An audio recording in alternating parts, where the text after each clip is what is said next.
సొంత ఇల్లు అనేది ప్రతి ఒక్కరి కల. Marams Garlapati homes flats for sale. సంప్రదించండి 9662263353. Hi hello welcome to our channel. Ram Charan ఆయన ఇప్పుడు గేమ్ చేంజర్ సినిమా ఆ ప్రమోషన్స్లో చాలా బిజీగా కనిపిస్తున్నారు. కానీ తాజాగా ఆయన మీద కూడా ఒక వివాదం అయితే రాజుకుంది. ముఖ్యంగా కడప దర్గాకు ఆయన అయ్యప్ప మాలలో వెళ్ళటం అనే దాన్ని హిందూ సంఘాలు కొంతమంది తీవ్రంగా ఆయన్ని తప్పుపడుతున్నారు. మాలలో ఉండి ఆయన ఎలా దర్గాకు వెళ్తారు అని చెప్పి చాలామంది అయితే ఆయన్ని క్వశ్చన్ చేస్తున్నటువంటి పరిస్థితి. ఈ తరుణంలోనే గేమ్ చేంజర్ని బాయ్కాట్ చేయమని చెప్పి కొంతమంది సోషల్ మీడియాలో ప్రచారం చేసుకుంటున్నారు. ఇది ఎవరు ఏంటి అనేది పక్కన పెడితే అసలు ఇది వెళ్ళడం కరెక్టేనా కాదా, దీనివల్ల రామ్ చరణ్ గారికి ఏమన్నా ఇబ్బంది వస్తుందా అనే దాని మీద మనం సీనియర్ జర్నలిస్ట్ కిరణ్ పోల్దాస్ గారు మనతో పాటు ఉన్నారు. ఆయన అడిగి అసలు ఇది ఎంతవరకు కరెక్ట్ అనేది తెలుసుకుందాం. నమస్తే సార్. నమస్తే హరీష్. సార్, రామ్ చరణ్ గారి వివాదం మీరు చూసే ఉంటారు. మనం ఆయన ఎంత భక్తితో ఉంటారో మనందరికీ తెలుసు. ముఖ్యంగా ఆయన సంవత్సరంలో సగం రోజులు మాల్లోనే కనిపిస్తూ ఉంటారు. సో అలాంటి వ్యక్తి ఇలాంటి వివాదంలో ఇరుక్కుంటాం అనేది చాలా ఎవరు ఆలోచించినది. దర్గాకు వెళ్ళటం అనేది అందరినీ కలుపుకోవచ్చు, బట్ అయ్యప్ప మాలలో ఒక సమాధి దగ్గరికి ఒక దర్గాకి ఎలా వెళ్తారు అని చెప్పి చాలామంది తప్పుపడుతున్నారు. దీన్ని మీరు ఎలా చూస్తారు? హరీష్, ముఖ్యంగా మీరు ఒక మాట అన్నారు, ఆయన సగం రోజులు మాలలోనే ఉంటారు అనేసి. సో ఇదే ఇట్ ఇండికేట్స్ అనమాట రామ్ చరణ్ గారు ఎలాంటి వారు అనేది అదే మీకు చెప్తాం. అత్యంత భక్తి ప్రపత్తులు, భక్తి శ్రద్ధలు ఉన్న వ్యక్తి, ధార్మికత మెండుగా ఉన్న వ్యక్తి. ఆయన్ని మనము ఆ కోణంలో చూడకూడదు అసలుకి. మనం ఒక చిన్న ఎగ్జాంపుల్ చెప్తాం మీకు. ఒక నాస్తికుడో లేకపోతే ఎవరో ఒకళ్ళు ఒక పని చేశారనుకో, ఆ పని చేసిన వ్యక్తి ఇప్పుడు అవినీతికి పాల్పడ్డారు అని మీరు ఇద్దరు పేర్లు చెప్తారు. మీరేం చెప్తారు? అవినీతికి పాల్పడ్డాడు ఆ నాయకుడు ఏ జగన్మోహన్ రెడ్డి, బి పవన్ కళ్యాణ్. మీరేం చెప్తారు? జగన్మోహన్ రెడ్డి. ఎందుకు చెప్తారు అట్లా? తెలుసు కాబట్టి అందరికి. ఏమని? ఆయన అవినీతి చేశాడనో లేదంటే దానికి సంబంధించి జైలు శిక్ష అనుభవించాడనో ఇన్ని కేసులు ఆయన మీద ఉన్నాయి కదా.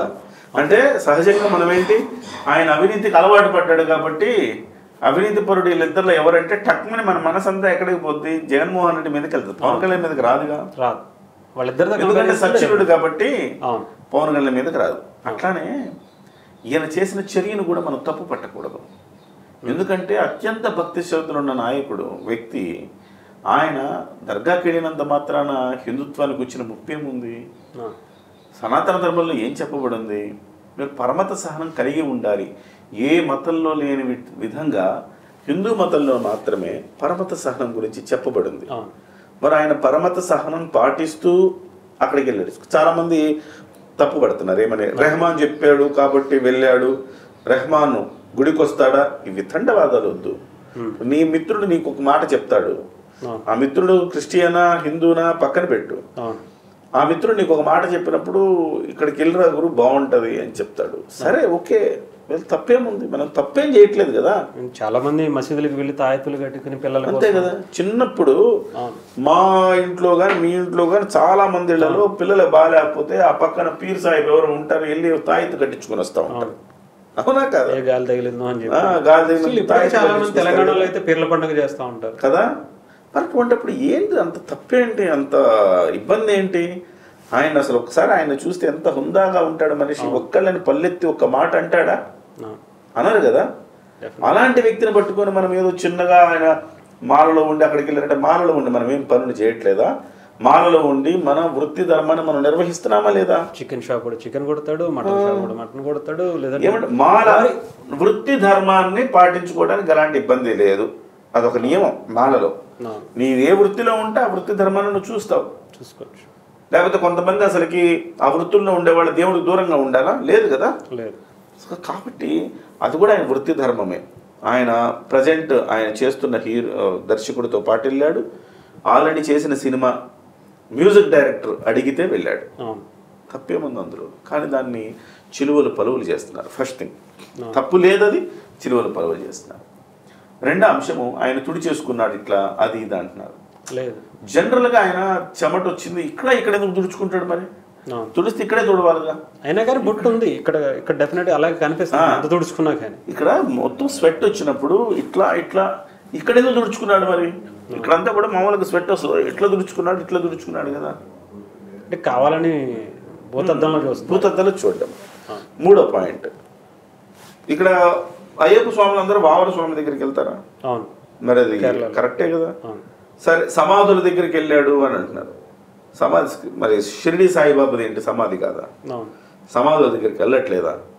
అనేక మంది, అంతెందుకు వెంకయ్య స్వామి, వెంకయ్య స్వామి నేను అంటాను, ఆయన వెంకయ్య స్వామి అని ఆయన సజీవ సమాధి కాబట్టాడు. అక్కడికి కూడా వెళ్తూ ఉంటారు కదా భక్తులు.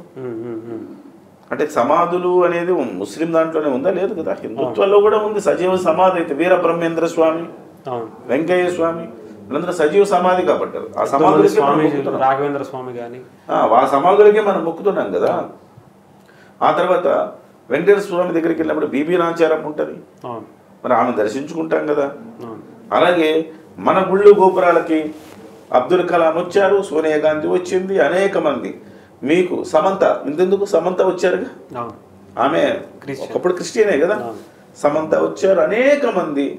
శ్రీ బాలాజీ టెంపుల్కి అంటే వెంకటేశ్వర స్వామి సన్నిధికి అనేక మంది వచ్చి మేము ఇతర మతస్థులమైన మాకు నమ్మకం ఉన్నది అని రాసి ఇవ్వాలి. రాసి ఇచ్చేసి చాలా మంది వచ్చారు. అలాగే ఇక్కడ యేసుదాస్ గారు మాల వేసుకుని భక్తి శ్రద్ధలతో అత్యంత నిష్ఠతో వెళ్ళి ఆయన సన్నిధికి వెళ్ళి ఆయన దర్శించుకుని వస్తూ ఉంటారు. ఆయనకు బాగా అలవాటు అది, ఆయన క్రిస్టియన్ కదా. సో మానవత్వం అనేది చాలా ముఖ్యం, మానవ సంబంధాలు అనేది చాలా ముఖ్యం. నువ్వు సనాతన ధర్మాన్ని పాటించవచ్చు, పరమత సహనంతో ఉండాలని అదే మతం చెబుతా ఉంది. అలాగే మానవ సంబంధాలు అనేవి మనం మెయింటైన్ చేయాలి. మన సంఘంలో ఉన్నాం, మనమేమి మనుషులం, మనం మానవత్వ సంబంధాలు మెయింటైన్ చేయాలి మనం. ఆ క్రమంలో భాగంగా ఆయన మాలలో ఉన్నా కానీ వెళ్ళాడు. అదొక ధర్మం అని భావించి ఆయన వెళ్ళాడు. దాన్ని చిలువలు పలువలు చేసి మేము హిందువులను చూడడం, ఏం మీరొక్కళ్ళే హిందువులా? ఏ మాట్లాడేవాడు ఏం చేస్తాడో పనులని చూసుకోవాలి. వాడి చరిత్ర బయటికి తీస్తే, మాట్లాడే వాళ్ళందరి చరిత్ర బయటికి తీస్తే నీచమైన చరిత్రలు ఉంటాయి ఒక్కొక్కడికి. అలాంటి ఉదాత్తమైన వ్యక్తిని పట్టుకుని మాట్లాడుతూ ఉన్నారు. రామ్ చరణ్ అనే వ్యక్తి చాలా హుందా, ఒక్క రోజు ఒక్క పల్లెత్తు మాట ఒక వ్యక్తిని అని ఎరగడు ఆయన. ఆయన హుందా, ఆయన ప్రవర్తన కావచ్చు, ఆయన నడవడిక కావచ్చు, ఆయన మాట తీరు కావచ్చు, ఎప్పుడు ఒకళ్ళని హట్ చేసేలా ఉండదు. అతి చేయడు. ఒక మెగాస్టార్ తనయుడు అండి, గ్లోబల్ స్టార్ అంత రేంజ్ కి వెళ్ళి, ఒక మెగాస్టార్ తనయుడు గ్లోబల్ స్టార్ అయ్యాడు. ఇసుమంత కూడా ఆయనకి గర్వం లేదు. అలాంటి వ్యక్తిని పట్టుకొని మనం ఏదేదో మాట్లాడడం, మనం కూడా ఉనికిలో ఉండాలి, మన గురించి కూడా మాట్లాడుకోవాలి, హిందూ జాగరణ సమితి అంటే తెలియాలి అనుకొని ఇష్టానుసారం మాట్లాడడం అనేది వివేకవంతుల లక్షణం కాదు. ఉడత ఊపులు అంటారు కదా, అలాంటివి. ఉడత ఊపులకి ఎవరు భయపడతారు చెప్పండి? రామ్ చరణ్ సినిమా చూడొద్దంటే చూడకుండా ఉంటారా? చూడమంటే చూస్తారా? వాళ్ళకి ఇష్టం వస్తే చూస్తారు ఎవరైనా. అంటే కావాలని ఎవరన్నా కొంతమంది గతంలో, ఇప్పుడు రాజశేఖర రెడ్డి, జగన్మోహన్ రెడ్డి గారి గురించి చాలాసార్లు చాలా వివాదం అయింది. వాళ్ళు ఎక్కువగా దీన్ని బయటికి తీసుకొస్తున్నారేమో. సహజం కదా హరీష్. ఇప్పుడు ఇష్టం లేని వాడికి దొరికిందిరా బాబు, కోతికి కొబ్బరి చెప్పు దొరికినట్టు ఇది దొరికిందిరా బాబు అని చెప్పి విపరీతంగా సోషల్ మీడియాలో. మీరు ఇక్కడ ఇంకోటి కూడా గమనించాలా, ఇక్కడ కామెంట్లు పెట్టే వాళ్ళందరూ పేటీఎం బ్యాచ్ ఉంటుంది. ఆ పేటీఎం బ్యాచ్ ఏం చేస్తారు? అల్లు అర్జున్ ఫ్యాన్స్ రూపంలోనో, జూనియర్ ఎన్టీఆర్ ఫ్యాన్స్ రూపంలోనో అలా కూడా పెడతారు అనమాట. ఎందుకంటే వాళ్ళకి పడుతుందిలే, బాగుంటుంది, మజా చూద్దామని చెప్పేసి పేటీఎం బ్యాచ్ చేస్తుంది. కాబట్టి రామ్ చరణ్ గారు చేసిన దాంట్లో ఎలాంటి తప్పిదము లేదు. గౌరవాన్ని పెంచే విధంగానే ఆయన అంతే, ఆయన అందరి వాడండి. ఆయన అత్యంత భక్తి శ్రద్ధలు ఉన్న మనిషి. వాళ్ళ కుటుంబంలోనే ఎప్పుడు ఆంజనేయ స్వామి గుడికి వెళ్తానే ఉంటారు, అయ్యప్ప స్వామి గుడికి వెళ్తానే ఉంటారు. ఎంతో ధార్మికత, ఎంతో ఏమంటారు ఉదారంగా దానం చేసే స్వభావం ఉన్న కుటుంబం అది. కాబట్టి ఇవన్నీ కూడా ఎటువంటి ఊరికే మనం చర్చించుకోవడానికి ఉపయోగపడతాయి తప్ప వీటి వల్ల ఎలాంటి ఉపయోగం లేదు. TV24 స్టూడియోలో మీ పర్సనల్ మరియు బిజినెస్ ప్రమోషన్స్ కోసం సంప్రదించండి 9662166699.